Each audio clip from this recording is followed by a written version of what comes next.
اب ذرا ایک بات اور علامہ صاحب آخر میں، اب اگر میں یہ آپ سے سوال کروں، اب دیکھیں یہ سوال کرتے ہوئے بھی مجھے بڑا عجیب سا محسوس، پردے کے فوائد، لوگ جب اس بات کو سننا نہیں چاہتے کہ پردہ کیا اس کو تسلیم نہیں کرنا چاہتے، تو پردے کے فوائد آپ کیسے بتائیں گے لوگوں کو؟ ذرا یہ سمجھائیے کہ اس سے دین، دنیا، قبر و آخرت کی کتنی بھلائی ہیں۔ بسم اللہ الرحمن الرحیم۔ جنید بھائی، سب سے پہلے تو یہ کہ جتنی بھی ہماری گفتگو ہے قرآن و سنت کی تعلیمات ان لوگوں کے لیے ہیں جو قرآن و سنت پر عقیدہ رکھنے والے ہیں، ایمان رکھنے والے ہیں۔ جو مسلمان ہے اس کا ایمان ہونا چاہیے کہ میں قرآن و سنت کے آگے میری کوئی بات نہیں ہے اور میرے لیے حرف آخر ہے، دلیل و حجت ہے۔ لیکن ایک بات تو ضرور ہے نا، ہمیں اس بات کا بھی اس نظر رکھنا چاہیے ساتھ ساتھ کہ جو بہکے ہوئے لوگ ہیں، ہمارا مقصد یہ کہ ان کو بھی ان کے لیے بھی دعا کریں، ان کو اصل پیغام دیں کہ صاحب تم ڈیویٹ کر گئے ہو لیکن آ جاؤ اس راستے میں، اصل فلاح کا راستہ تو یہ ہے، ہمارا تو کام یہ ہے نا بنیادی طور پہ۔ جی، قرآن کریم میں جہاں پردے سے متعلق تاکید فرمائی گئی تو یہ اس کو دقیانوسی نہیں بلکہ بے پردگی کو دقیانوسی قرار دیا گیا۔ فرمایا کہ ولا تبرجن تبرج الجاہلیہ، یعنی جاہلیت میں جو عورتیں بے پردگی کے ساتھ اپنی زیبائش و آرائش کو لوگوں کے سامنے ظاہر کر کے اپنے حسن کی داد و تحسین وصول کیا کرتی تھی، فرمایا کہ یہ دقیانوسی خیال ہے، یہ ایک وہ زمانہ جاہلیت کی خواتین کا یہ رویہ ہے، تم ان کی طرح نہ اپنانا۔ یعنی تمہارا عمل یہ ہونا چاہیے کہ جب تم باہر نکلو تو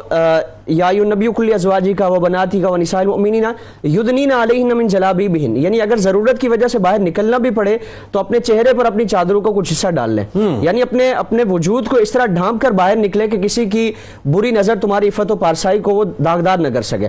تو سب سے جو بڑی وجہ جس کو قرآن نے بیان فرمایا کہ ذالک ادنیٰ ان یعرفن فلا یؤذین، کہ اگر تم پہچانی جاؤ گی اس وجہ سے، یعنی تمہیں اس کیفیت میں تمہیں کوئی بھی دیکھے گا تو اس کا فائدہ یہ ہے کہ تم پہچان لی جاؤ گے اور تمہیں تکلیف نہیں دی جائے گی، تمہیں ایذا نہیں دی جائے گی، یعنی لوگوں کی ہوس زدہ نظریں وہ تمہارا پیچھا نہیں کریں گے۔ اور آج ہم بے شمار اس طرح کی ویڈیوز، جس طرح آج سوشل میڈیا کا زمانہ ہے، ایک ویڈیو بڑی آج کل وائرل ہے کہ جس میں وہ خاتون ایک مرتبہ بے پردگی کے عالم میں نکلتی ہے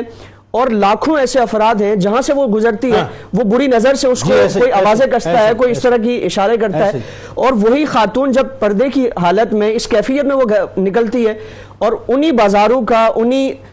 شاہراہوں کا وہ چکر لگاتی ہے تو کوئی بھی بری نظر اس پہ نہیں ڈالتا۔ یعنی قرآن کا یہ فیصلہ ہے کہ ذالک ادنیٰ ان یعرفن فلا یؤذین، اور پھر دنیا اور آخرت کی کامیابی ہے۔ یعنی دیکھیں ہم دنیا میں اس کو عزت اور دنیا میں اس کے لیے ایک حیثیت دی جاتی ہے جو باپردہ خواتین ہیں، اور آخرت میں بھی اللہ رب العالمین کی بارگاہ میں عزت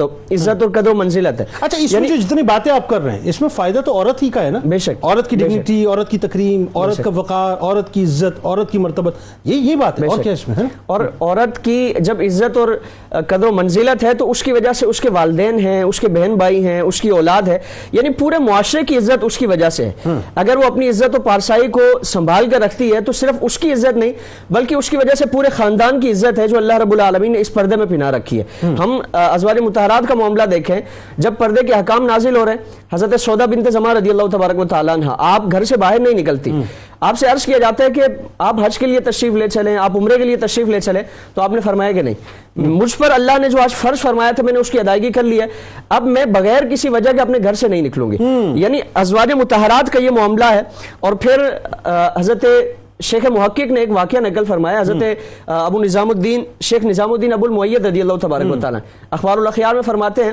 کہ ایک دفعہ قحط سالی ہوئی اور بارشیں مہینے گزر کے بارشیں نہیں ہو رہی، لوگوں نے آپ کی بارگاہ میں عرض کیا کہ حضور آپ اللہ کی بارگاہ میں دعا مانگے، اللہ رب العالمین اس قحط سالی کو ختم فرمائے، تو آپ نے معاملہ کیا اختیار فرمایا؟ حضرت شیخ محقق فرماتے ہیں کہ اپنی والدہ کے دامن کا ایک دھاگا انہوں نے لیا اور اس کے وسیلے سے، اس کی برکت سے اللہ رب العالمین سے دعا مانگی کہ الہی یہ اس پاک خاتون کے دامن کا دھاگا ہے کہ جس پر کبھی کسی غیر محرم کی نظر نہیں پڑی، اس دھاگے کی برکت سے اور اس خاتون کا جو تیری بارگاہ میں مقام ہے اس کی برکت سے میں تجھ سے دعا مانگتا ہوں اس خوش سالی کو اور قحط سالی کو ختم فرما۔ آپ فرماتے ہیں کہ ابھی دعا ختم نہیں ہوئی تھی کہ بارشیں برسنے لگی، اللہ رب العالمین نے اس قحط سالی کو ختم فرمایا۔ تو یہ ہماری خواتین کا، ہمارے اسلاف جو بزرگ خواتین ہماری گزری ہیں، ان کا یہ رویہ ہے، ان کا یہ معاملہ ہے، اسی وجہ سے اللہ رب العالمین نے دنیا میں بھی عزت عطا فرمائی ہے، آخرت میں بھی عزت عطا فرمائی ہے۔ اور یہاں وزیر اعظم پاکستان کا جو بیان ہے صرف بیان تک محدود نہ رہے، ہم بیان دے سکتے ہیں، ہم اس طرح کے پلیٹ فارم پہ گفتگو کر سکتے ہیں، آپ کا منصب اس بات کا تقاضا کرتا ہے کہ آپ اس سے آگے بڑھیں. بالکل ٹھیک. آپ معاشرے میں پھیلی ہوئی بے رہروی دیکھ رہے ہیں, بے حیائی دیکھ رہے ہیں, اور جو اس کے راستے وہ بھی آپ جانتے ہیں کہ میڈیا کے ذریعے اس طرح کی اپلیکیشنز کے ذریعے اس طرح کے معاملات کیے جا رہے ہیں, معاشرے میں بے رہروی کو, بے حیائی کو پھیلایا جا رہا ہے. آپ قانون سازی کریں اس طرح کے معاملات, اور باقاعدہ مستقل, تاکہ ایک کام آپ کر گزرے, اور جب تک وہ سلسلہ چلا رہے گا اللہ رب العالمین آپ کو بھی اس کا اجر عطا فرمائے.